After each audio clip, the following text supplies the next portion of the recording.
Hello and good morning. Thank you for tuning in to What I Need.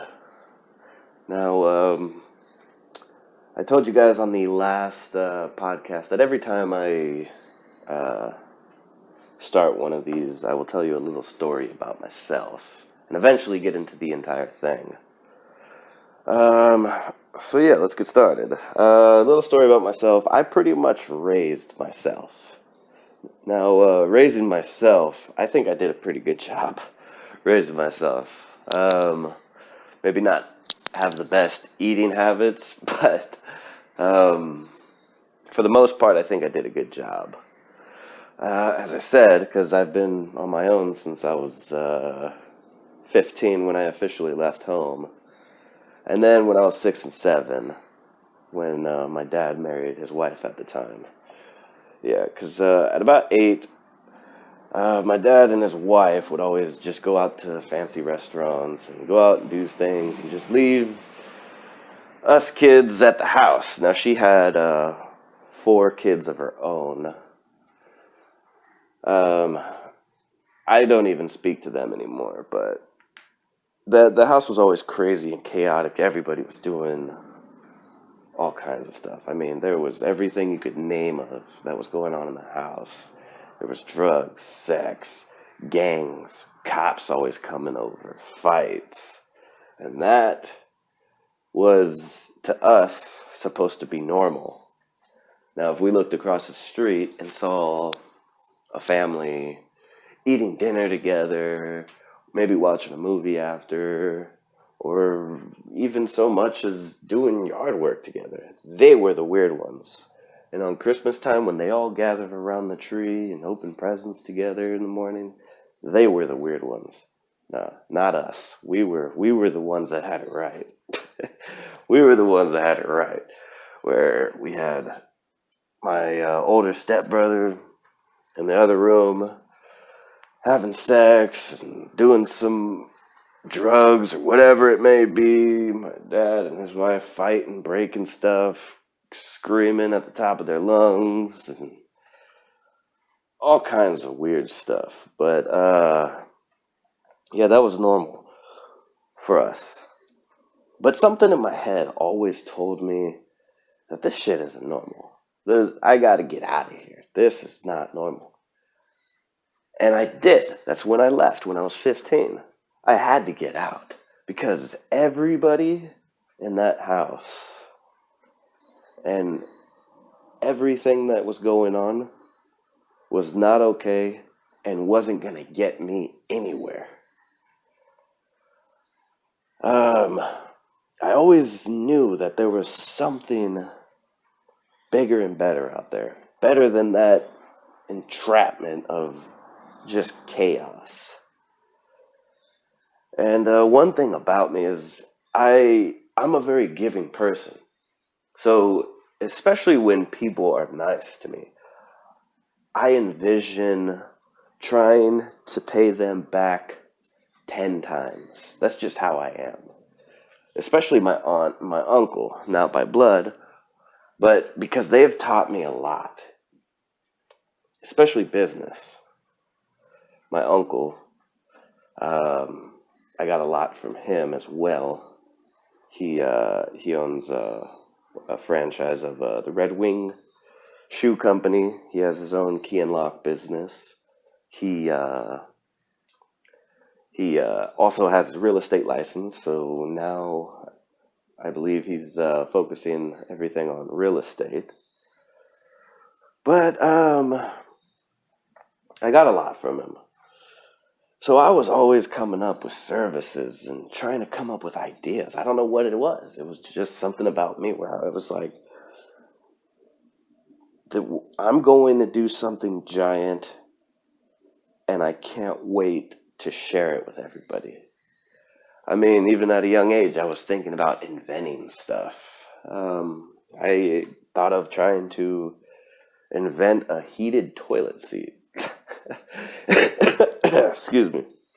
Because when I was a kid and it was cold, I didn't like sitting on the seat if it was freezing. So I thought of that invention. Tried to pass it along. But being so young at the time, didn't know that it took money to invest, got to get a patent and all that stuff. But I at least was still trying and trying to hand it to adults and see if they could do anything with it. I even came up with this idea of like a thermometer that you put in your yard, and it tests the moisture for the grass. And if it has a certain amount of moisture, that's water already in the ground, it doesn't need to be watered. So instead of wasting more water and just soaking it, it would only set the sprinklers off if it really needed it. That was just another invention. I've came up with all kinds of stuff. This is just me as a kid. And the last podcast, I told you about how my friend and I would sell avocados on the street and sell random things door to door. I was always coming up with some type of service. I mean, I even tried to start a skateboarding service where I would teach kids how to skate because I was a very good skater at the time. I remember a long time ago, maybe when I was maybe about 18, 19. Remember I could not go to college.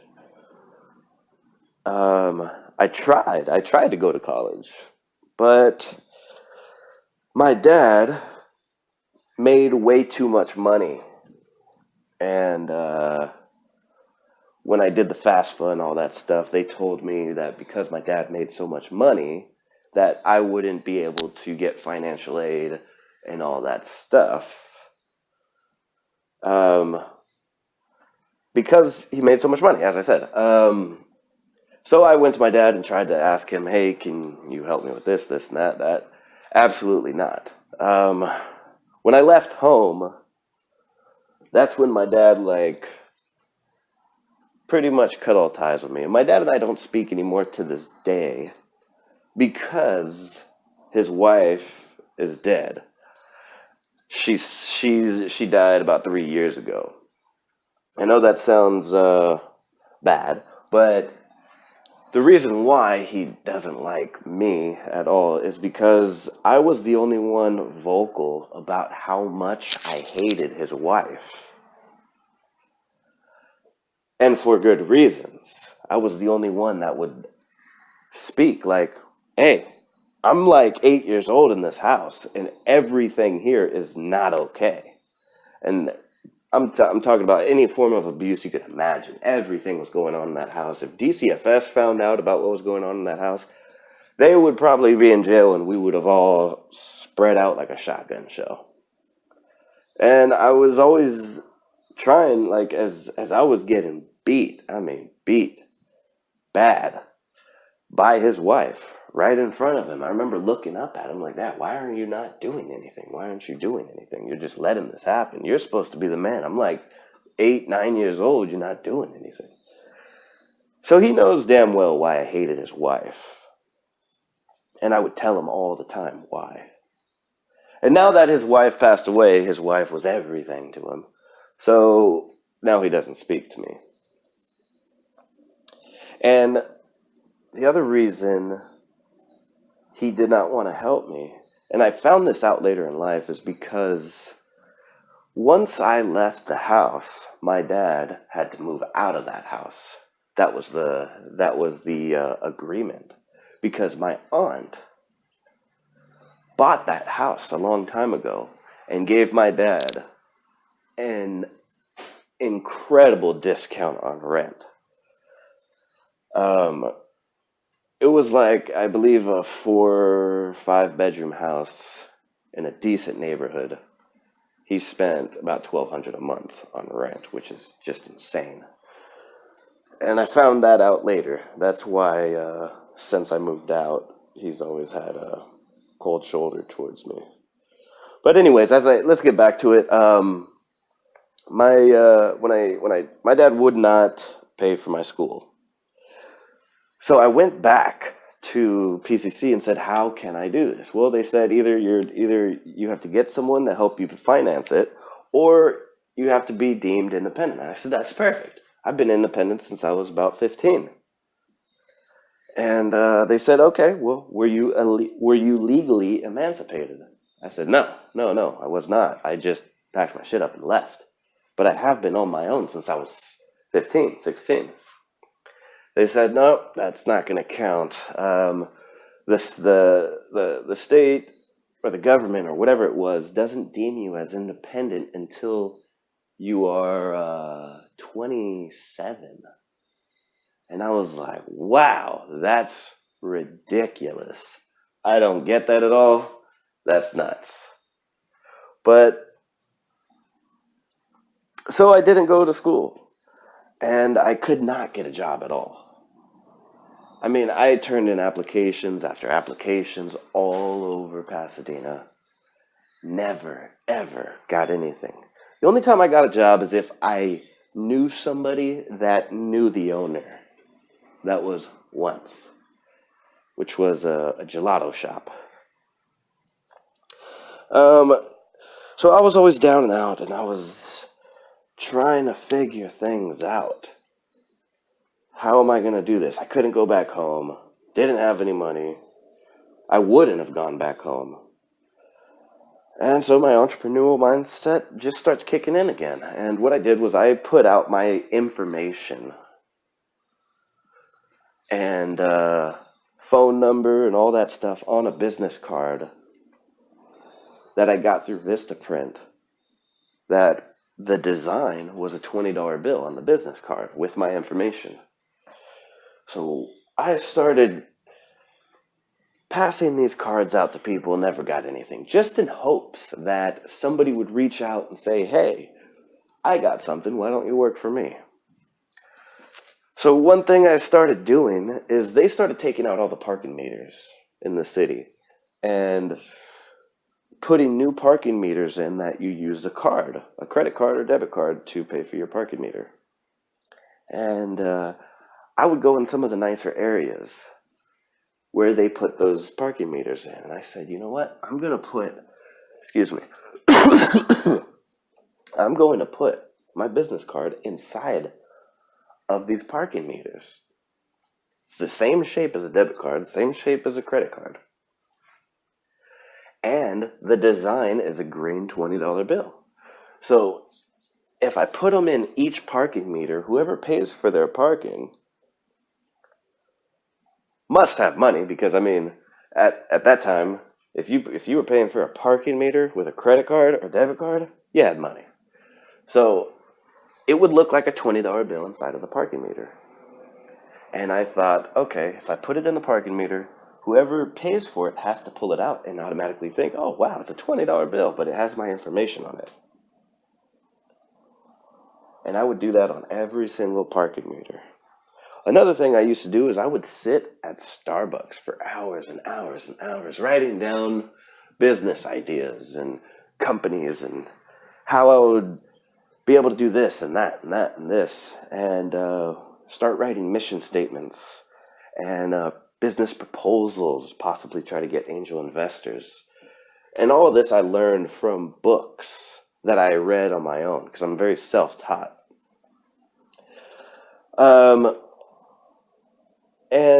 So I did that for a while, and it worked out pretty good. I started getting calls about, hey, what is this? What do you do? Can you tell me a little bit about yourself? So on and so forth. But that's the way my mind worked. And that was the story that I was going to talk about me raising myself and trying to figure out, what am I going to eat? How am I going to get money? How am I going to do this? My mind was always thinking of ways. Now, one thing that I started doing at a young age, and it's never changed, is the way you speak does a lot more than you think. Because one thing you will never, ever hear me say, if you're talking to me on a personal level or anything like that, I will never say, what if? I will never say, maybe I will. I will never say, hopefully I'll make $1 million. Never. Never do I talk like that. And I encourage you not to ever talk like that as well. Every time I speak, I say, I will be a multimillionaire. I will get this business up and running. I will be successful. And I am going to build an empire. And talking like that is speaking it into existence. It makes a giant difference, and people start taking you serious. You'll start noticing that. And every little accomplishment you do, even if you say, I will take out that trash, not, yeah, I'm going to take out the trash later. No, I'm going to take out that trash now. Boom, you're starting it up. That business idea you may or may not have because you haven't done it yet. Wake up in the morning and say, I'm going to start that, and this is a good idea. And if I do it correctly, it will blow up. I'm working on a business right now. I have music as well. I am getting products done right now as we speak. And I will make it successful. Because I have goals, as you should too. I mean, if you're listening to this, I must have attracted you somehow. And I will conquer all of my goals and dreams. Because there's two different types of people. I mean, you could say, yeah, I have these dreams, and it would be so nice if I could have a mansion, or it'd be so nice if I could buy that Bentley. But that's just far-fetched. I don't want to chase anything if it's far-fetched. Where when I look at things like that, I say, damn, I want that Bentley. I want that mansion. I am going to get it. If not today, next week. If not next week, next month. If not next month, next year for sure. I am going to get that Bentley, and I'm going to get that mansion.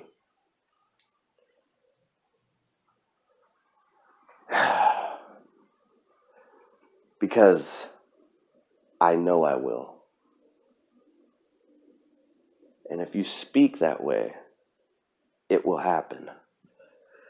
A lot of people think that, if you see that Bentley, don't even try. I mean, that's just far-fetched. Where I'm the type of person where people don't want to chase what's far-fetched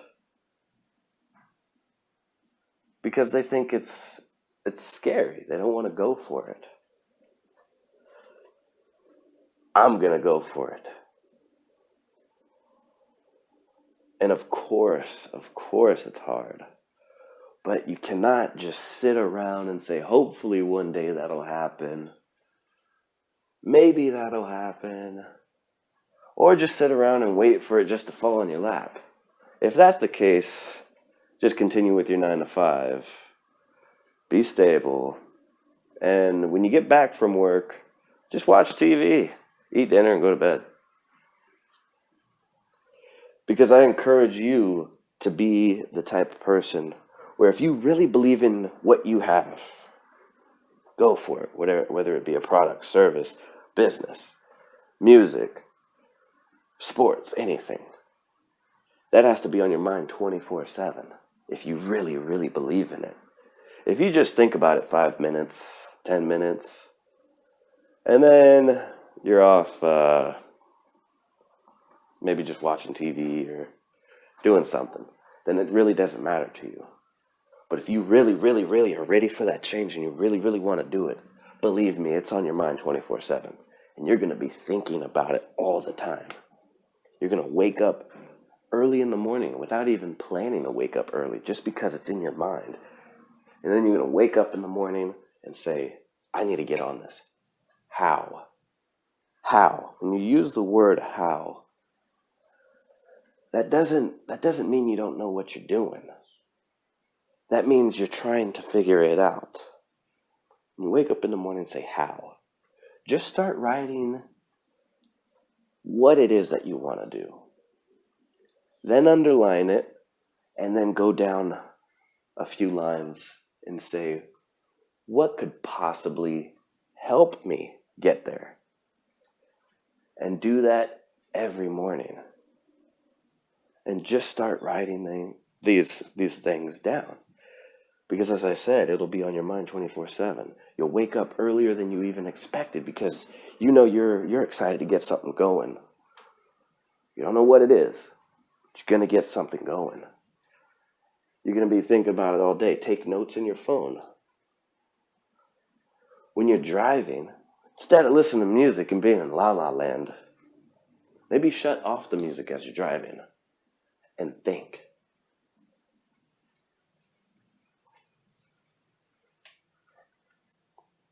Because doing all that is what's gotten me so far. Yes, I listen to music, but very rarely am I in la la land because whatever I think about, I take very seriously, especially now because I have my beautiful daughter and I've got full sole custody of her now. So that means she is with me 24/7, which is great. I'm not complaining about it. But now, my goals and my dreams are not just for me. Now I gotta do it for her as well because I want her to have the best life. Now she's not gonna be one of those spoiled little brats that just wakes up and thinks, oh yeah, I get anything I want because of my dad and who he is. No. She will learn and figure out her own thing on her own when she gets older. I mean, as of right now, I'm teaching her about business very slowly. I have some conversations with her and talk to her, even though I know she doesn't know what I'm saying. I still have conversations with her about the stock market. I tell her, hey, Celia, when the stock market goes down and whatever company you see has a bargain price, that's when you buy. Okay? And she's like, okay, Daddy. And I say to her, and always make sure to check your analytical report. She says, all right, Daddy. She has no clue what I'm saying, but I'm still trying to get it in her head. Even as far as picking up her toys. Every time she picks up her toys and puts them back, I give her $1, and we go to the store, and if she wants a toy, she has to buy it on her own. And if she doesn't have enough, she can't get it. So she now is saying, Daddy, there's no more toys to pick up. How can I have another $1? I say, I don't know, Celia. Look around. What do you think you can do to earn another $1? She says, I go potty on toilet. I say, all right, you do that, I'll give you $5. But just little things like that. So let's wrap it up. The key thing about this podcast is always watch your speaking. Always say, I will. I am going to make this happen. This will happen. Don't get down on yourself if it doesn't work out the first time. Believe that it will. And that sums it up for today. I hope I got through to you guys somehow. I'm sorry if I drift off here and there. I am trying to also be quiet since my daughter's sleeping. But anyways, remember, you can and will do it. Thank you for tuning in. This is what I need. Have a wonderful, fantastic day.